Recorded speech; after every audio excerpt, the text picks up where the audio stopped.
despite that, Greg, that 62 was matched by the guys who had the 36-hole lead. There they are, Wyndham Clark and Beau Hossler. This is actually the one and done selection of both Patrick and KP. So we've got a little bit of dodging to do here. But, we have been very much talking about how good Wyndham Clark has been all year long, Greg. I mean, the improvement that we have seen from him, and to get partnered up with Beau, who is another great, very likable guy, easy to play with. They're rocking and rolling. But the big thing hanging over all of this, they're going to try to do something as a team tomorrow that they have never been able to do individually. They're going to try to win on the PGA Tour, which is what a cool experience, right? And I know that they're going to be feeling it.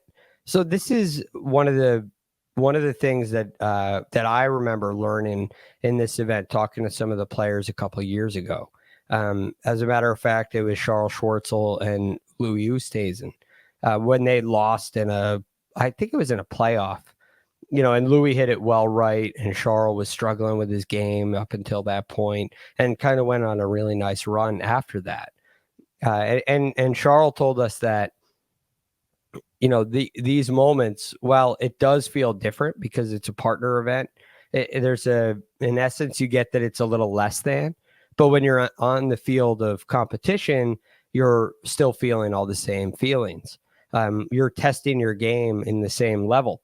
And you want to make sure that, you want to see and engage how it stands up.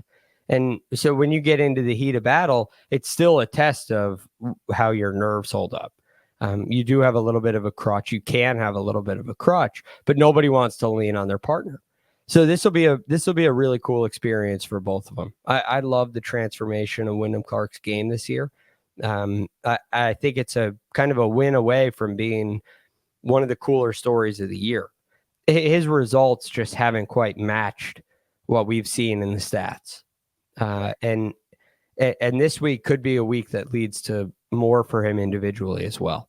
He's also played some of his best golf in the elevated events, which, there's a lot of other guys playing great golf in those events as well. Let's look at this graphic here, because Wyndham Clark and Beau Hossler are not the only two in the mix going for their first career PGA Tour win. When you start scrolling through the top 10 and guys that are within a handful of shots, we've got Clark and Hossler. You've got Vincent Norman and Matty Schwab. Both of those guys are outside like the top 130 in FedEx Cup standings before the week started. Matt Neesmith trying to rekindle his magic with Taylor Moore. They're only 3 shots off the lead. Both Nick Hardy and Davis Riley looking for their first career PGA Tour wins. Brandon Matthews is playing with Sean O'Hare. And then obviously the big one, they might be too far back, Greg, Alex Fitzpatrick, who I say it's the big one because there are so few opportunities for him to have 4 good days and immediately become a PGA Tour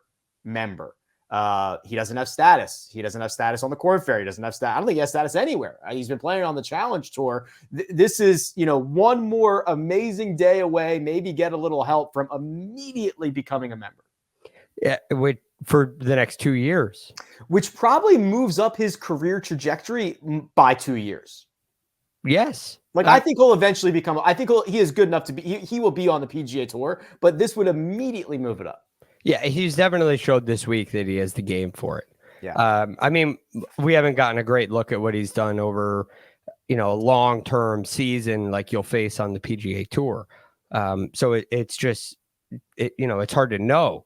But all of a sudden you get out there and you got 2 years to hone your skills, and you don't have to go through the stress of, well, what does a miscut mean? You don't have to worry about reshuffles. You don't have to worry about, you got designated events that you can worry about. But ultimately you don't have to. You go play in some non-designated events, register a couple of high finishes, learn the ropes of what it's like to travel around on tour.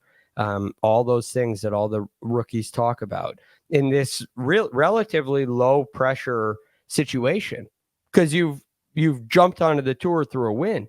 So it's like you have more job security than anybody else who gets on the PGA Tour.